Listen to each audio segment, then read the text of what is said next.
this is the badge talk. It's very non-security technical, except it is going to have some security elements to it. I'm Joe. I designed the badge, and I've been doing hardware stuff for a while. And this is... I'm Smiley. I'm a pen tester over at BPM. I think there are some BPM people around here somewhere. I have a little bit of experience with electronics. I've mostly done like robotics and whatnot, and some embedded systems development on there. Got some fun facts about me up there. That's really it. So I'm going to get a little background, and then we'll talk about the badge project, and then we'll talk about the actual badges in your hands. So what's the point of having a badge? You need access to something, so it could be as simple as a wristband, but then cool factor really weighs in there. These are a bunch of, actually, three BSides Portland, and a 404Con, which is a London conference, TiaraCon, which is now DN Initiative, and this was a 503 party. You can see a 503 in the wheels of the bike. So they got to look cool. And the other part about badges is there's got to be some interaction. Like, just because it's electronic doesn't really mean much, right? Electronic and communicating suddenly opens up a whole realm of cool stuff. So this was from DEF CON a few years ago, where you had like a stone basically, and it had a little EM field that it would create through a little inductor that you put them close together, and they'd start flashing in sync and a few things. It was pretty cool. It was very analog-like. It was very like lo-fi. Is that the right way to describe it? I think it's lo-fi. Yeah. Well, yeah. No, like it was kind of it's cool. It looked really neat. And the real reason I think that badges are great is because they're a learning opportunity. So this is that same badge. You had to get the programmer, and you could plug some pins on there, and you could rewrite it and change the patterns and do all sorts of cool stuff. So those are the things that I aim for when I make a badge. So I decided, OK, people keep asking me to make badges.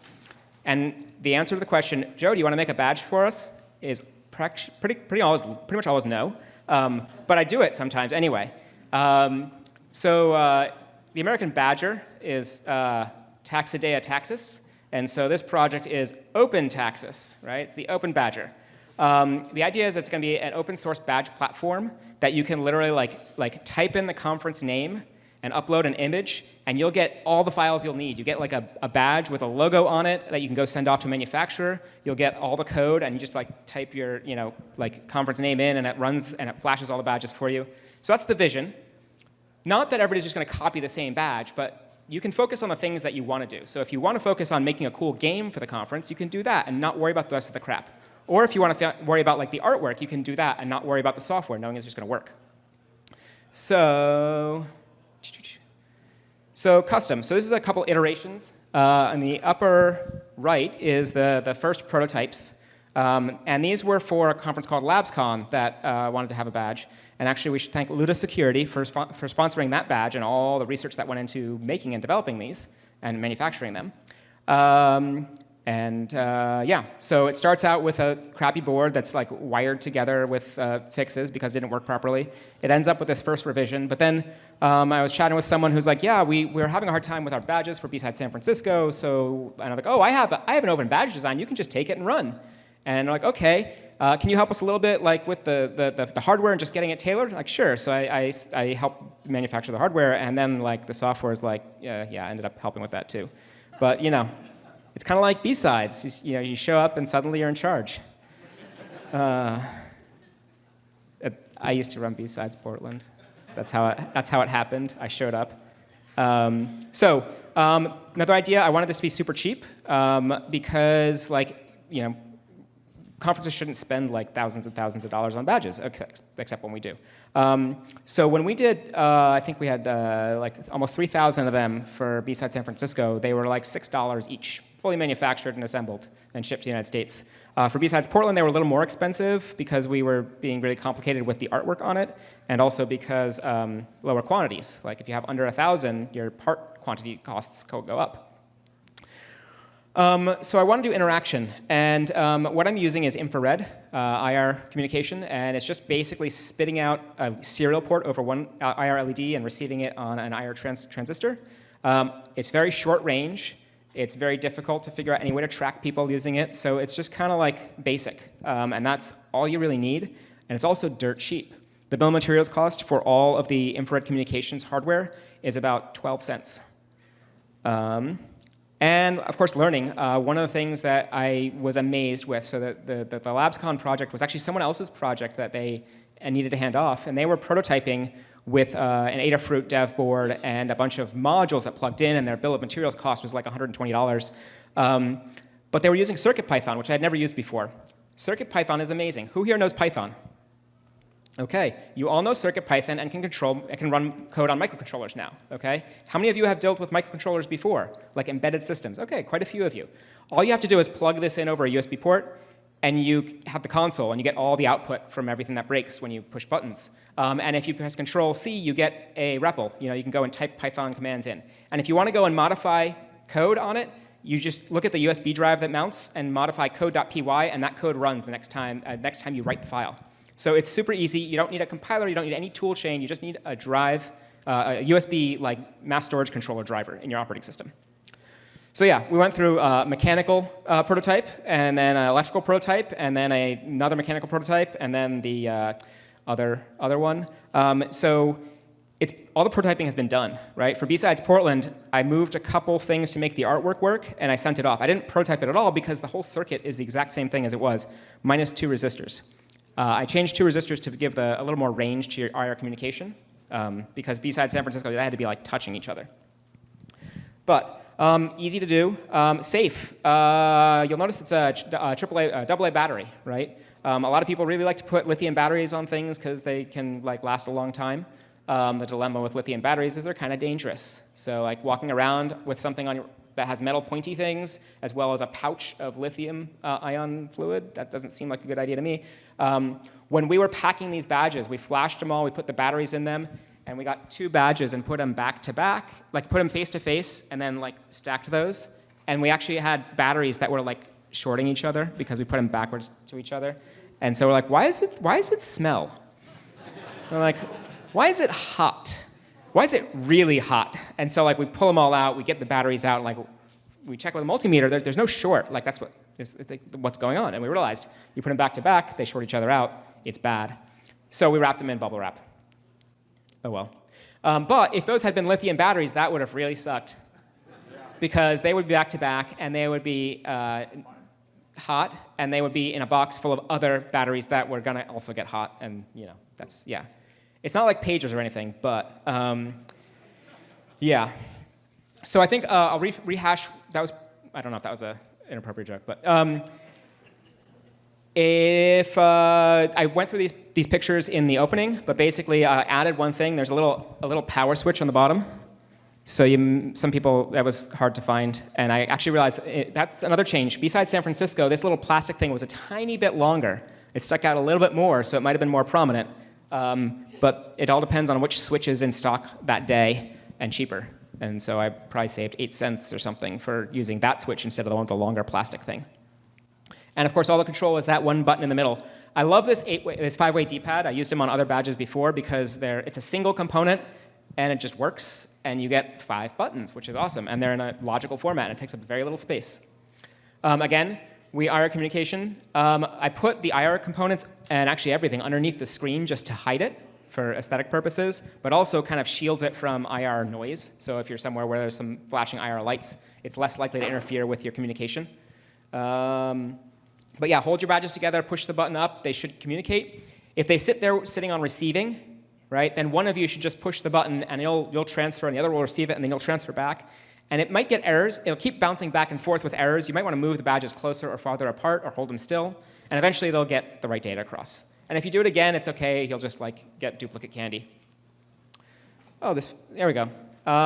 So yeah, after this, we're going to go over to the registration room, and we'll have some candy to cash out.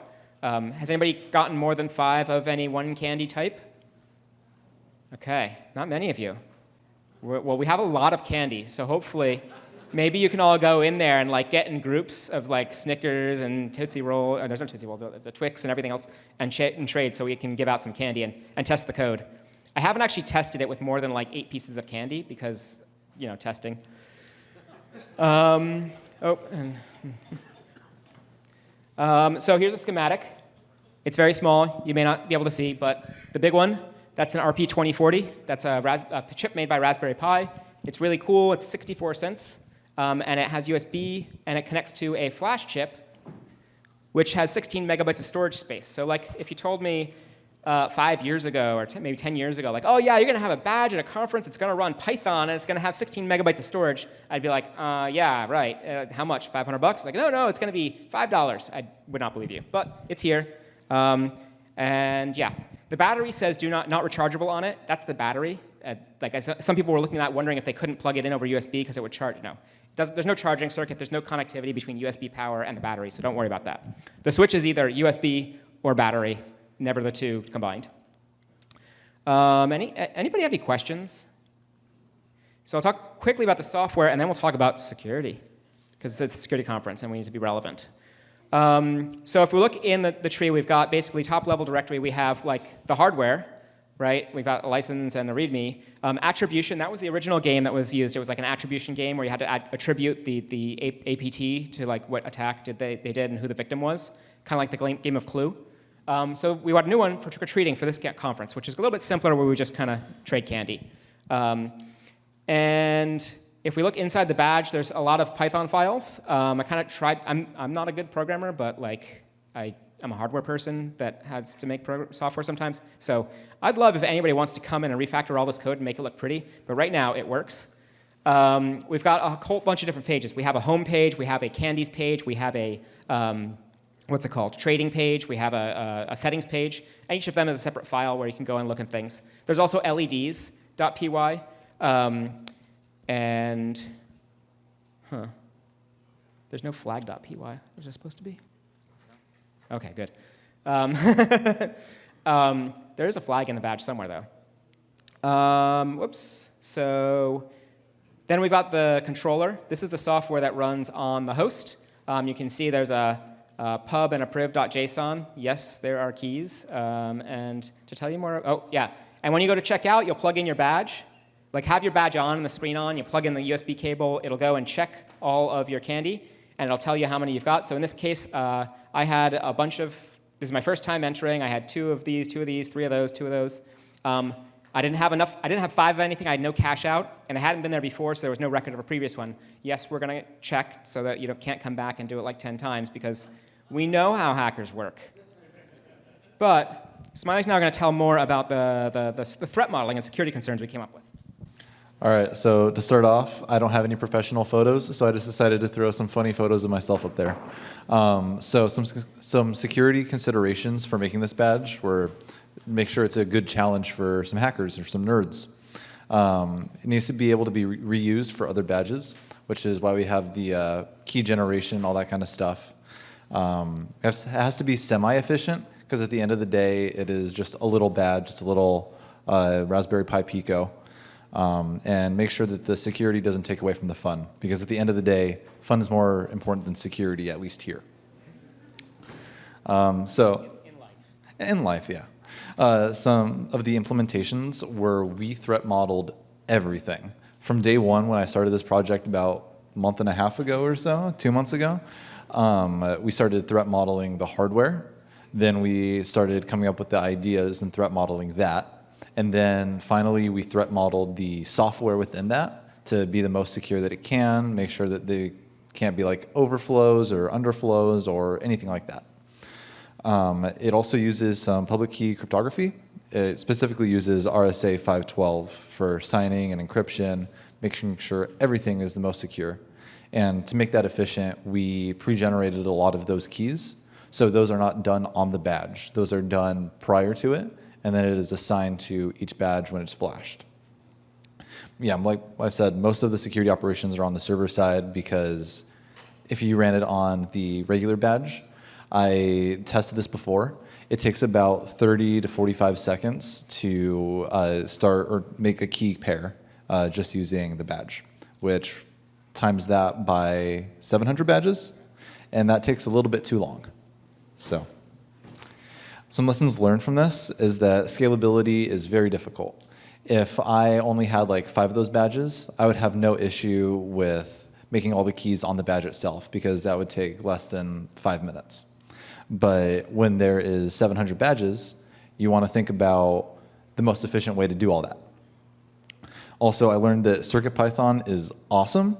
It allows for very easy programming of things. Don't have to program in C or assembly even. Like I have some experience with that and some other microcontrollers. So, and always document everything. Threat modeling is something that you always want to have documents on. Make sure that you have documents for every single step of the process. That way you can like repeat issues or just have another badge for another conference. And then this is when Joe was flashing all the badges last night, right? Wednesday night. And he has this awesome rig that can take like 14 of the badges and flash them at once. So highly efficient.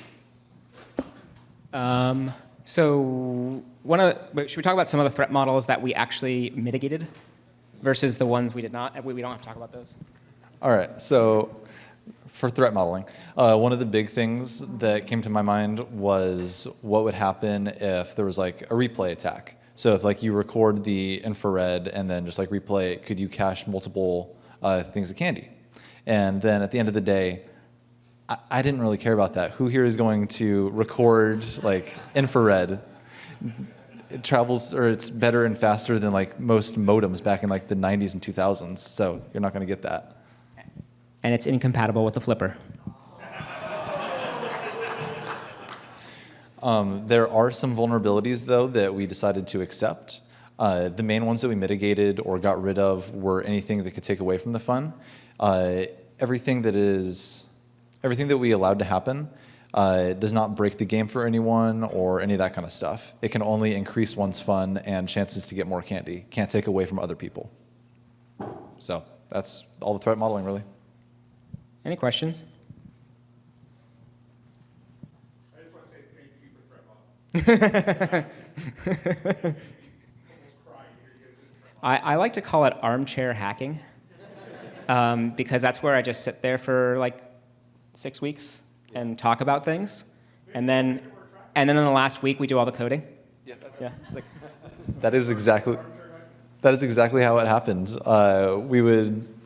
It has been like reworked a couple of different times, and we would spend about like an hour each week thinking about like the threats and the way to mitigate them. And we've been doing this for like the past 7+ weeks. So the screen is I2C. There's also a little white connector on the side underneath the screen. That's a Stemma QT or a Quick connector. So SparkFun and Adafruit make a lot of components that communicate over I2C that can connect right up to that. So you can hook up like a temperature sensor or something like that. And the UART, the serial communication between the infrared is UART. So basically it's just, if you ever looked at UART, it's UART just flashing a light and receiving on the other end. What the flipper does is actually uses 38 kilohertz modulated IR, which is what remotes use. So it's a little more complicated, a little fancy, a little more robust. But also, we didn't want to turn a screen off from across the room. We wanted to communicate with two devices right next to each other. So I don't think I've gotten it to work more than 2 inches away at all on any of them. So. We also wanted to make sure that you can't use a universal remote to hack the thing. So. Yep. I notice it's missing an SAO connector. Do you consider Quick to be kind of the modern replacement for SAO? Good question. It's one of those things I keep meaning to put on there and haven't. One of the reasons is that a lot of the SAOs get pretty bulky, and so most people want to use the through-hole connectors for the SAOs. And if you'll notice, the art side of the badge has very, very, very few holes in it. And I guess you'll notice that even the vias, little spots where wires go through to the other side, I tried to move those into the black portion of the silk screen so that like they wouldn't stand out as much. So the lack of through holes is the big factor, and we could put pads on it, and I probably should have done that because that's also I2C. I just haven't gotten around to it. But pull requests are taken. So Nisha helped us with game designing. She came up with the original idea. Actually, it was a lot more complicated. It was a lot better at first, but we kind of whittled it down in our weeks of threat modeling. Oh yeah, and Gautam Mayernik, he was an 8th grader at Hazelbrook, who actually is the one who came up with the game idea. So we should all be thanking them. Can we go get candy now? Yeah. Awesome. Thanks, everyone.